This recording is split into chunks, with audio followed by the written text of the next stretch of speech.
The village of Umuola was a quiet place, a place where everyone knew each other. And in that village lived a woman named Agatha, a woman whose heart had carried the weight of sorrow for many, many years. Agatha was once a happy woman, married to her sweetheart, Emeka. Together they built a small mud house and dreamed of raising their 3 children, David, Naomi, and Lucy, into great men and women.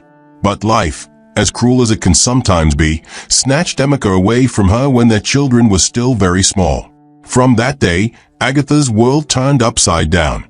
She did every kind of menial job just to feed her children. She fetched firewood and sold it. She washed villagers' clothes for small coins. She weeded people's farms under the hot sun, her back bent, her fingers bruised. Some days they ate once. Some days they drank only water and slept. Years passed. David grew into a tall, slim young man. Naomi and Lucy became beautiful girls, but with poverty written all over their bodies. Their clothes were torn, their slippers worn out. Their eyes, once bright with childhood laughter, were now full of sadness. David worked in people's farms, getting paid just a handful of yams and some bitter coins. Naomi and Lucy hawked fruits in the scorching sun, walking from one end of the village to another, shouting, "Buy oranges! Buy mangoes!" But still, no matter how hard they tried, suffering never left them. It sat with them like an unwanted visitor. It grew with them like a stubborn weed. And the villagers? The villagers mocked them. They would point fingers and laugh. Look at Agatha's children. Their mates are in the city, driving cars, living good life. But see them, wearing rags like mad people. Each word was like a knife stabbing Agatha's heart. She would lie on her raffia mat at night, staring at the leaking roof, tears pouring down her face. She would whisper into the darkness, "God, what did I do wrong? Why must my children suffer like this?" One night, she couldn't take it anymore. Around midnight, with swollen eyes and trembling hands, Agatha wrapped her old wrapper tightly around her body and left her house. The moon was full. The night air was cold. She walked quickly to her old friend's house, Franca. Franca was one of the few friends she still had. She knocked and knocked until Franca opened the door, tying a wrapper across her chest. Franca looked at her with tired eyes. "Agatha, what is it? It's late." Agatha fell on her knees. "Franca, please, I'm tired. I'm tired of watching my children suffer. I'm tired of villagers laughing at me. I'm tired of waking up and wondering if we will eat. Please, help me." Franca sighed deeply. She pulled Agatha up and sat her on an old wooden chair. "Agatha, things are hard everywhere. There's no money in this village. Even me, I'm managing. But..." She paused and looked around as if someone might be listening. "There's a place, it's very far inside the forest. The person that can help your children have money, money upon money. But what?" Agatha shouted desperately. "I'm ready to do anything. I can die for my children to have a better life." Franca lowered her voice. "You must be ready for anything, Agatha. No turning back once you enter." Without thinking twice, Agatha grabbed Franca's hand. "Take me there. I'm ready. I can do anything. I just want my children to live a better life." So they planned. The next morning, before the first cock crowed, they tied wrappers around their waists, carried small bottles of water, and began their journey. They walked and walked. They passed the last house in the village. They passed farms. They entered the thick forest where the trees touched the sky and the ground was covered with fallen leaves. The deeper they went, the darker it became. Birds cried loudly from above. Strange animals howled in the distance. But Agatha's heart was determined. She never looked back. Each step she took, she remembered the way David's hand shook when he handed her 2 miserable tubers of yam. Each step, she remembered Naomi's cracked feet and Lucy's sunburnt face. She must do this. She must. After what felt like forever, they arrived at a wide open space inside the forest, a place that looked like a small shrine. The air there was cold, too cold for such a hot day. At the center stood a small hut covered with black cloth. Strange symbols were drawn on the ground. A tall, dark man in a long red robe sat on a low stool. His face was hidden by a mask made of cowries. He was the master of the ritual ground. When he spoke, his voice sounded like the echo of many people talking at once.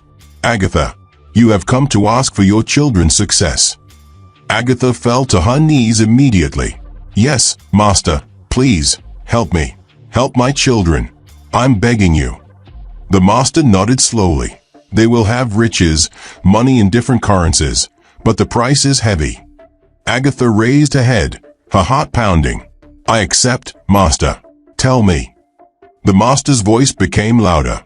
From today, you will not enter your children's houses. You will not eat anything they give you.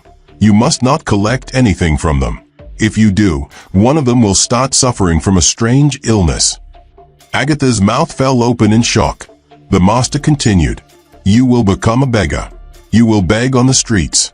The more you beg, the richer they become. The day you stop begging, their riches will begin to dry up. Tears flooded Agatha's eyes. Beg on the streets like a mad woman while her children enjoy? Keep it a secret, the Master warned. Tell no one, not even your children, or everything will be destroyed. Agatha's heart tore apart, but when she closed her eyes, she saw Naomi's tattered skirt, Lucy's worn slippers, David's hungry face.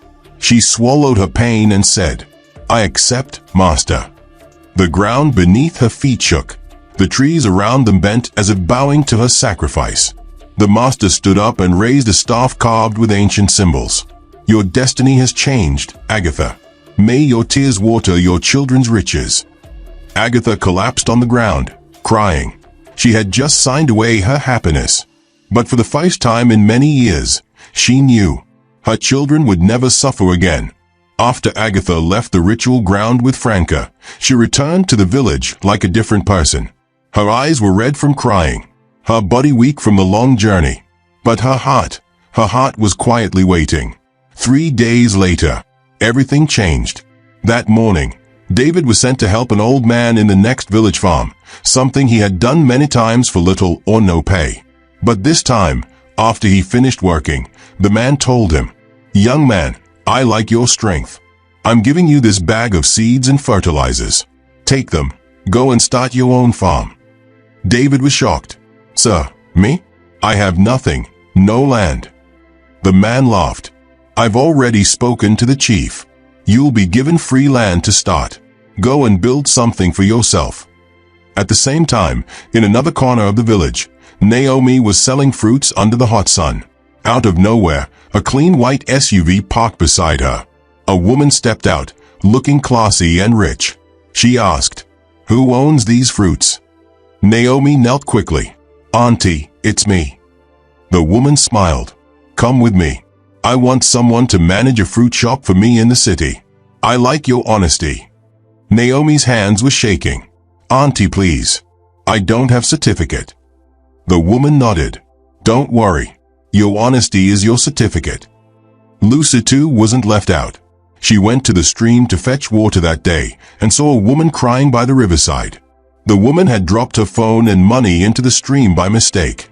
Without thinking, Lucy jumped into the water and searched until she found it. The woman was surprised and thankful.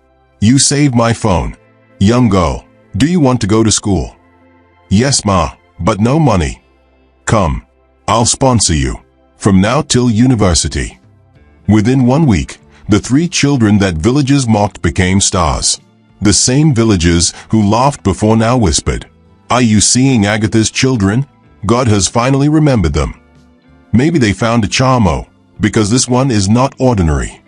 But no one knew. It was Agatha's tears that watered their sudden blessings. Soon, the children started making real money. David bought a motorcycle. Naomi started working in a fruit warehouse and was earning big. Lucy was enrolled in a good school in the city. Before long, they started building a small bungalow in the city and sent money to Agatha to come live with them. They bought her new clothes, sent her foodstuff, brought doctors to check her blood pressure. But Agatha refused. Each time they came home, they would beg, Mama, please come with us. You've suffered enough. Let us take care of you.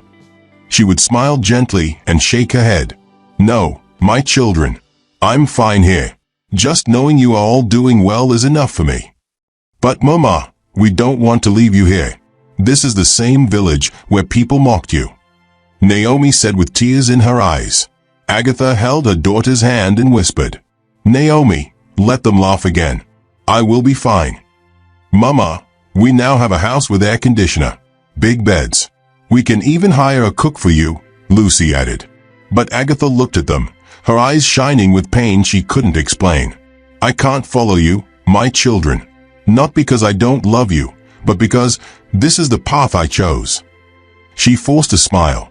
"Go and be great. Let your children never know poverty." After much begging and pleading, the children finally agreed. But they promised her, "We will come every weekend, Mama. And very soon, we'll bring the village chief and hold a Thanksgiving for you." Agatha only nodded. "I will be waiting." That evening, she watched them drive off. She stood by the roadside, her wrapper blowing in the breeze, her heart full of silent prayers. As their car disappeared into the distance, she whispered, "May your riches never dry, even if I have to beg forever." She walked back to her small hut, sat down on the floor, and opened the food basket they brought. She didn't eat from it. She couldn't. She mustn't. Because the day she does, everything ends. It had been months since the deal was sealed in the ritual ground, and Agatha's life was no longer the same. Every morning, she would tie her wrapper, wear an oversized blouse, rub ashes on her face, and carry a bowl in her hands. She would walk barefooted to the village market square, her back bent, her lips whispering silent prayers. To the villagers, she looked like a mad woman. Her hair had become rough and scattered. Her eyes always looked tired. Sometimes she sang to herself. Other times, she just sat on the ground in silence, staring into the sky. She became a beggar. Some kind-hearted people would throw coins into her bowl. Others would drop small bread or leftover food beside her. Some ignored her completely. And then, some stood nearby and whispered, "Is that not Agatha, the one whose children are now rich?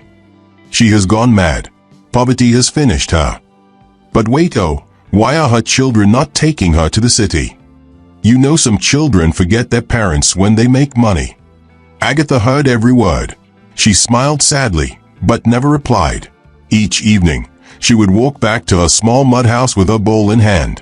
She would drop everything she received on the floor, sit on the mat, and weep quietly. Not because of the insults, not because of the hunger, but because she missed hugging her children. She missed eating with them. She missed seeing their joy. But she knew, if she dared to enjoy their riches or step into their homes, all of it would crash. She had sacrificed herself for their light. Meanwhile, in the city, David was now a man of success. He owned a large farm business. He drove a black Jeep. He lived in a beautiful mansion with high-glass windows and marble tiles. He had also married a lovely young woman named Rose, whom he met at a business conference. Rose was kind and humble. She often asked about his mother. "When are we bringing Mama here? She has suffered enough." One morning, David stood in the balcony, staring at the sky. "Rose, I want to go to the village. It's time. I want to bring Mama here to stay with us." Rose nodded with a smile. "She deserves it. Let her come and enjoy peace." David packed his bags and drove straight to Umuola. When he arrived, he went straight to his family compound, but Mama wasn't home. "She's still in the market square," the neighbors said. David quickly turned his car around and drove to the village market. As he parked, he saw a woman walking slowly along the roadside, barefoot, with a bowl in her hand, wearing a torn wrapper. He squinted. "Mama." He ran toward her. "Mama. Mama, what happened? Why are you looking like this? Where are the clothes I sent to you? Mama, why are you walking like a mad woman?" Agatha looked at him and tried to smile, but tears filled her eyes. She didn't speak. She just shook her head. "Mama, I came to take you to the city. Please, come with me. Come and rest. Come and eat good food. Sleep in a soft bed. You have suffered enough." Agatha placed her hand on his shoulder and whispered, "David, my son, I am fine here. Go home and be happy." "No, Mama." David snapped. "I won't leave this village without you. You are the reason I am alive. You are the reason I made it. You prayed for us. You sacrificed everything. You must follow me." But Agatha still refused. She turned and walked slowly towards her compound. David stood there, frustrated and heartbroken. He picked up his phone and called his sisters in the city. "Naomi, Lucy, please come back to the village. Mama is not well. She's looking like a mad woman. She refuses to follow me. Please, I need help." They both agreed and arrived the next day. When Naomi and Lucy saw their mother, they burst into tears. "Mama, please, let us take care of you now. You have nothing to prove. We love you. We are okay now. Come and stay with us. Please, we are begging you." But Agatha kept shaking her head. "My children, I told you. I am fine here. Just go and live your lives." David could no longer take it. He wiped his tears and walked to her. "If you won't go willingly, then I'll carry you myself." Before she could say another word, David lifted her gently and took her into the car.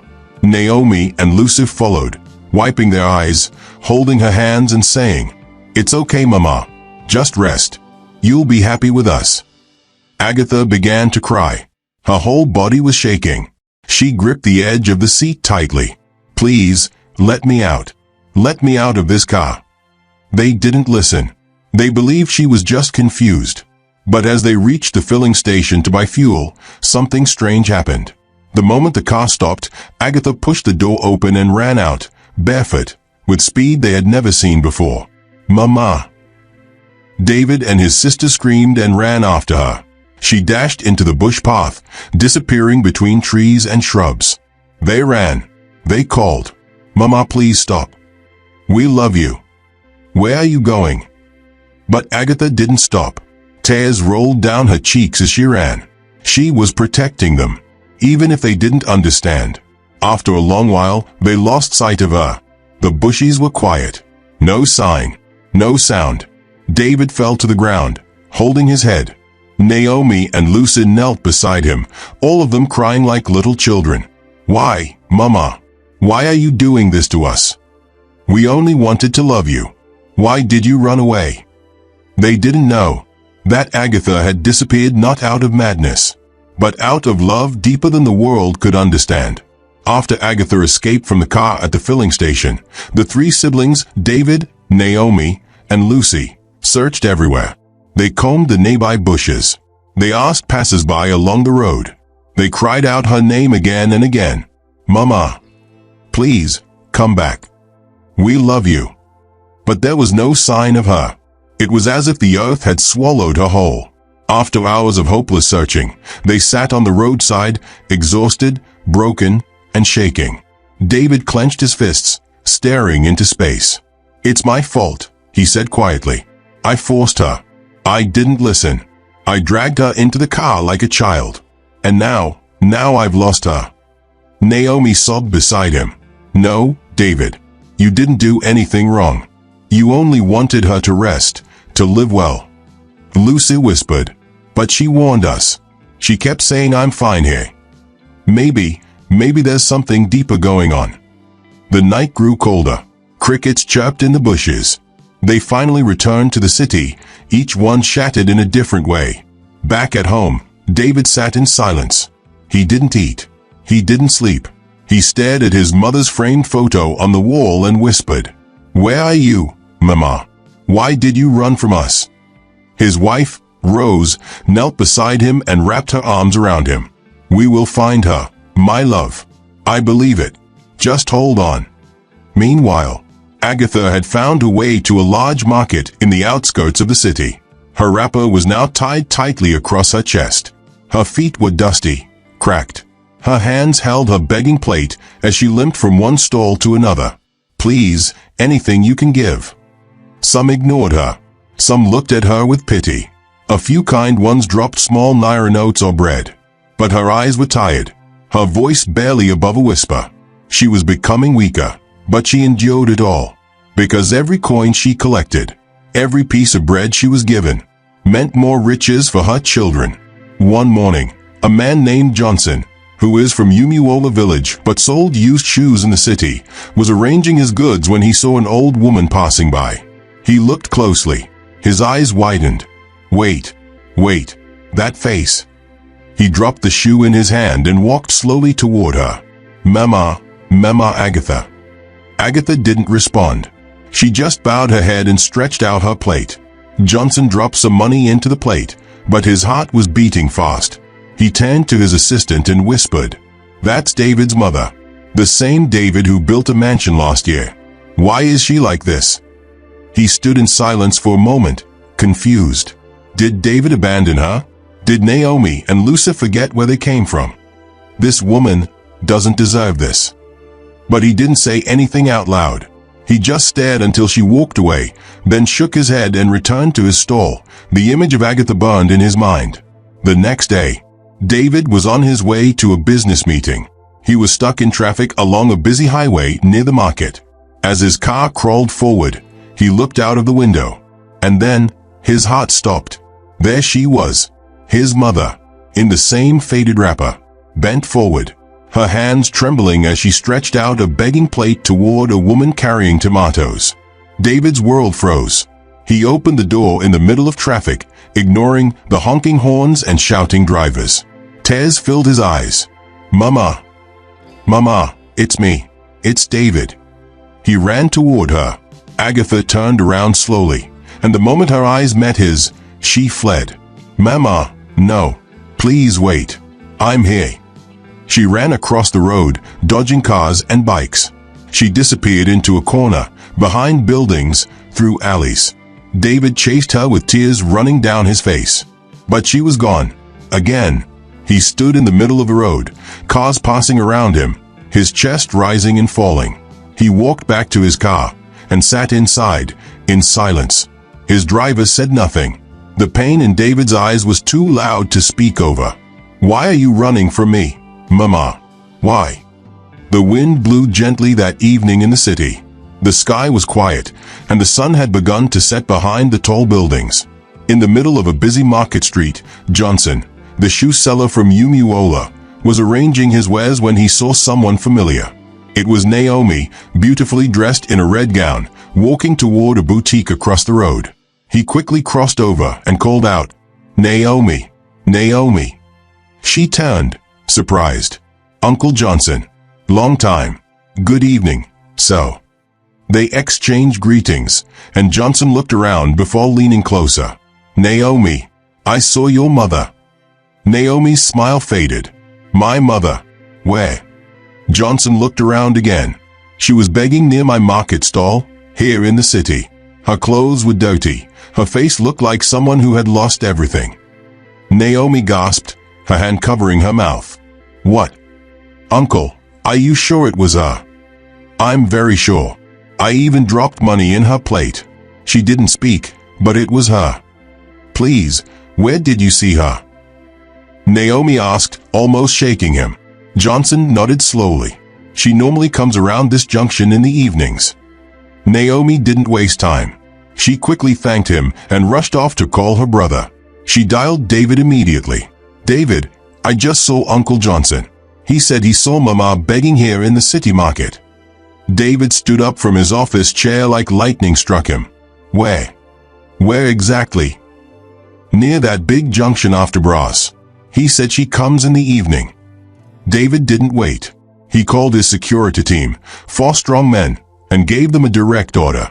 "Go to that market. Watch for an old woman with a begging bowl. If you see her, bring her to my house immediately. Don't hurt her. Just bring her home. That's my mother." Later that evening, as the sun faded completely and night began to fall, the market slowly quieted. And just as Johnson said, Agatha appeared again, carrying her plastic bowl, moving from one stall to another. She stood near the roasted yam cellar, her back bent, her eyes low. Suddenly, 4 men stepped out from the shadows. "Mama Agatha," one of them said. Before she could run, they grabbed her gently but firmly. "We're sorry, Mama. Your children sent us to bring you home." "Leave me. Leave me. I don't belong there. Let me go," she shouted, her voice shaking. She kicked. She cried. She screamed as they carried her into the black SUV. "You people want to destroy everything. Leave me here." But they didn't stop. At David's mansion, the large gate opened. The security vehicle drove in. David, Naomi, and Lucy ran out. "Mama, Mama, we found you." But Agatha was not smiling. She was crying, bitterly. She looked around the compound and shouted, "Why did you bring me here? Let me go. I told you I don't belong here." They tried to calm her, but her voice grew louder. "Take me back to the street. Take me back to the dust. I'm not supposed to be here." David looked at the guards. "Lock the guest room. She needs to rest." They gently took her inside and placed her in a large room, a room with clean bedsheets, fluffy pillows, glowing lamps, and cool air from the air conditioner. Agatha sat on the floor, her back against the wall. She refused to lie on the bed. She refused to touch the food on the tray. She turned her face from the bottled water placed beside her. That night, as the moon cast its silver light over the mansion, something terrifying happened. Agatha dozed off for a few minutes, and in that moment, she heard the cold wind sweep through the room. A dark mist formed before her eyes. And then, slowly, the master of the ritual ground appeared. His voice echoed like thunder. "Agatha, you have disobeyed."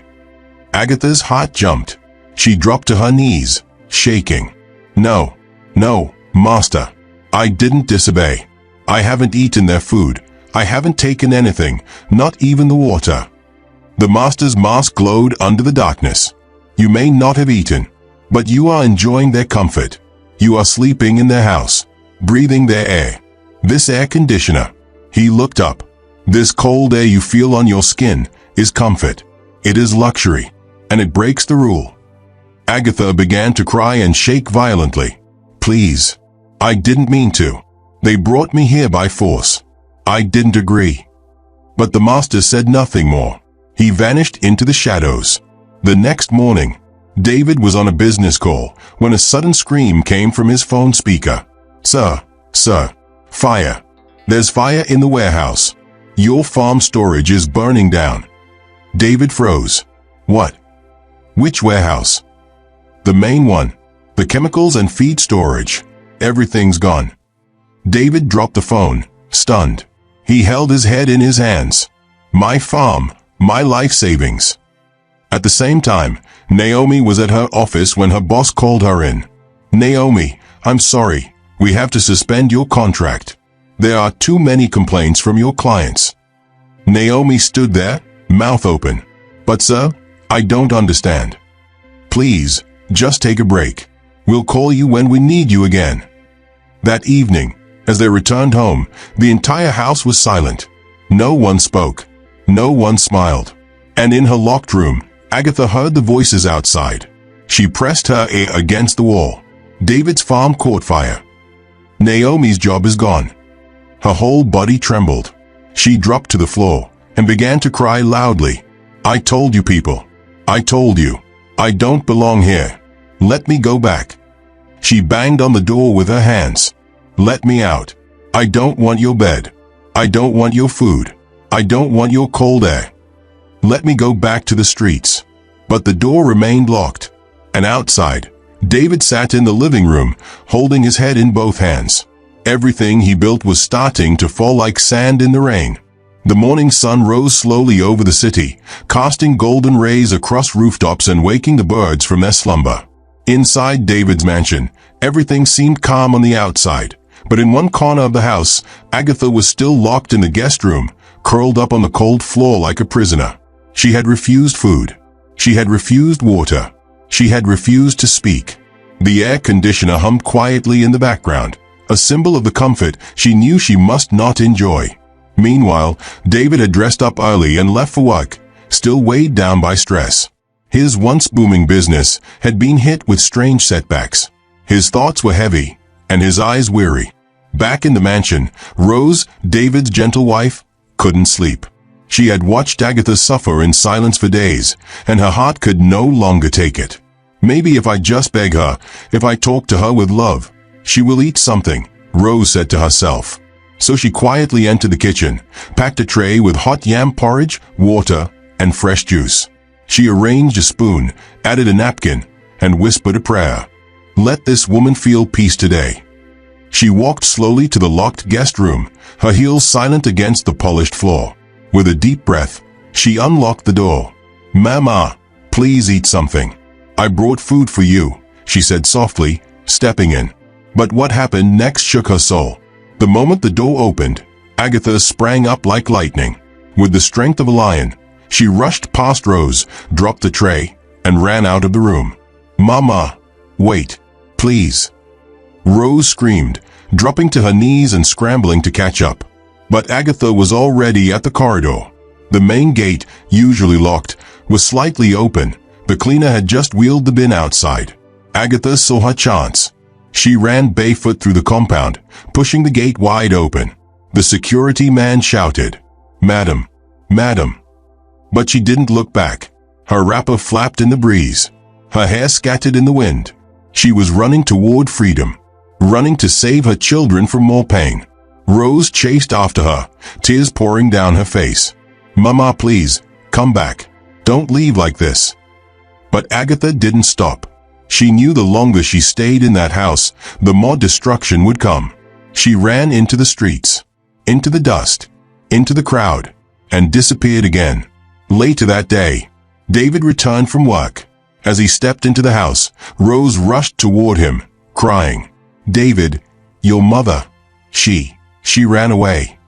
David's eyes widened. "What? What are you saying? How?" Rose dropped to her knees. "I'm sorry. I only wanted to beg her to eat. I brought food, I opened the door, and she ran away. I didn't know she would escape." David exploded. "I told everyone not to open that door. Can't you see she ran away to beg, to disgrace us? You've made everything worse." Rose wept. "I'm sorry, David. I just couldn't watch her suffer anymore. I thought maybe I could help." David stormed out of the room, punching the wall in frustration. Now she's gone again. Who knows where she is? But what they didn't know, Agatha had returned to the one place she now called home, the dusty streets near the big city market. She sat once again under the mango tree, with her begging bowl beside her, whispering softly, "Please, anything you can give." She was back to the dust, back to the hunger, back to the life that kept her children alive. And as she sat there, the wind blew gently, and the master's voice echoed in her ears. "You have restored the balance." Exactly 1 week later, something strange began to happen. David received a call from one of his farm managers. "So, you won't believe this. The burnt warehouse, we checked it again. Most of the machines are still intact. And the investors we thought had pulled out, they are back. In fact, we just received a huge order from Lagos." David blinked in shock. "Are you serious? I thought we lost everything." "No, sir. It looks like things are turning around." David's mouth trembled. He dropped the call and sat quietly, staring into space. Moments later, Naomi's phone rang. It was her office. "Miss Naomi, congratulations. The suspension has been lifted. Please resume immediately. We want to promote you."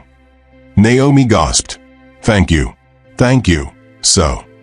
Back in the market square, Agatha sat quietly, biting a piece of bread someone had dropped. Her bones ached. Her feet were swollen, but a small smile played on her lips.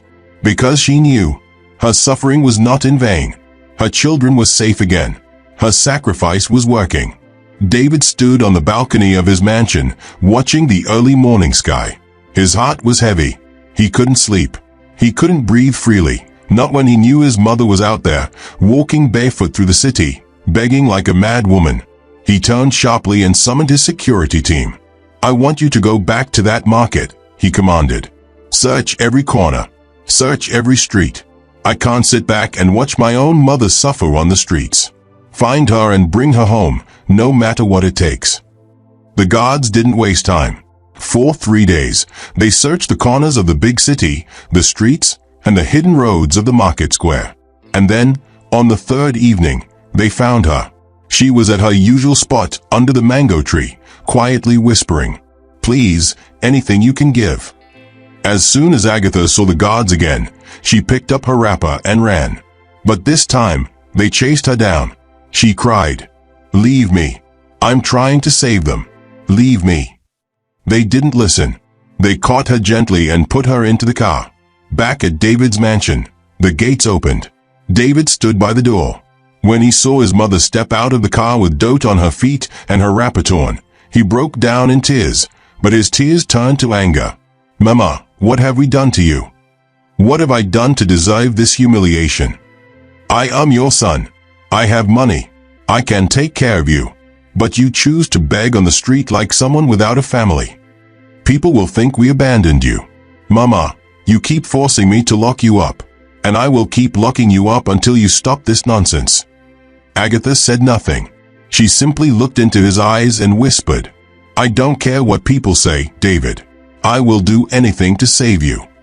Take her inside." David ordered. They locked her in the guest room again. "No one should open this door," he barked. "Not even my wife." Agatha cried through the door. "Open this door, David, please. Listen to me." But her voice faded into the cold room. The very next day, things began to fall apart. Again, Naomi returned home from work in tears. "I've been accused of stealing at my office," she sobbed. "I didn't take anything, but they sacked me without proof." At the same time, David received a call. Another of his warehouses had lost millions due to a failed supply chain. "Sir, your farm goods are spoiling. We have no trucks to move them. We've lost 2 more deals." And then, something even worse happened. Lucy, the youngest, who had been studying in school, suddenly began to fall ill. Her skin broke out in strange rashes and pox-like wounds. Doctors couldn't explain it. She became weak and stopped speaking. She was rushed home and laid on the couch, surrounded by fear and confusion. Inside the locked room, Agatha heard everything. She banged on the door. "David, David, open this door. Let me out. Lucy is dying. Naomi is crying. Your farm is failing." David finally ran to the door. He unlocked it. His mother ran out and saw Lucy lying unconscious. Rose and Naomi sat beside her, holding her hand and crying. Agatha fell to the ground beside her daughter and screamed, "I can't hold this secret anymore. Let me talk." Everyone turned to her in silence. With tears rolling down her cheeks, Agatha confessed everything. "I'm sorry. I only wanted to see you all smile. I was tired of watching you suffer in the village. I was tired of villagers mocking us, saying we wore rags. I couldn't watch David keep farming for peanuts. I couldn't watch Naomi and Lucy hawk fruits in the sun. So I went to my friend Franca. She took me to a deep forest. We met a ritual master. He said he would bless my children with riches, but I must never enjoy it. I must beg on the street, live in poverty, and never accept anything from you. If I stop begging, everything you gain will begin to fall apart. That's why I ran away when your farm caught fire. That's why Naomi lost her job. That's why Lucy is sick. I broke the rule when you locked me inside. I'm sorry." Everyone broke down in tears. "Mama, why would you do such a thing?" Naomi cried, holding her hand. "You could have died out there." David fell to his knees, crying, "Mama, why would you do such a thing? Why suffer in silence for us? We would have rather stayed poor than lose you to the streets." Naomi joined him, weeping. "Mama, we didn't know. Why would you carry this pain alone?" "Because no one would understand," she whispered. "I was a mother desperate to see her children smile." Everyone wept. The room was filled with tears. Rose, with tears on her cheeks, held Agatha's hand. "There's only one place we can go now, my church. Our pastor is a man of God. He has helped people like this before." They all agreed. They all went to God's great church ministry. The moment Pastor Emmanuel saw them, he shook his head and said, "This is more than just physical pain. There's a spiritual covenant here." He prayed and fasted with them for 7 days. On the 7th day, he said, "You must let go of the riches connected to the ritual. Leave the house. Leave the business. Walk away from everything and start afresh." It was a hard decision, but they obeyed. They left the mansion. They left the company. They gave away the wealth. And something miraculous happened. Lucy opened her eyes. The rashes disappeared. She started speaking again. The entire church erupted in joy. Naomi screamed and hugged her sister. David knelt and cried again. Agatha wept, this time not from pain, but from relief. The pastor gave them a house in the church estate. He connected David to Brother Paul, a successful businessman who owned a large agricultural company. Paul offered David and Naomi good-paying jobs. Lucy went back to school, stronger than before. 2 years passed. David had saved enough and launched a new farm business, better and bigger than before. Naomi was now rising in Paul's company, and had even started dating a God-fearing man who was preparing to marry her. Rose gave birth to a beautiful baby girl. Joy overflowed in the home. And Agatha? She now wore beautiful clothes. She smiled every day. She slept in a clean room, not on the floor. Not because of money, but because there was peace. There was God. One Sunday morning, they all dressed in white and gold. David, Rose, their baby girl, Naomi, Lucy, and Agatha. They danced to the front of the altar with their Thanksgiving offering. The whole church stood and clapped. The choir sang, God has done it again. Agatha lifted her hands and cried tears of joy. Thank you, God. I gave up everything, but you gave us peace. You gave us back our lives. The end.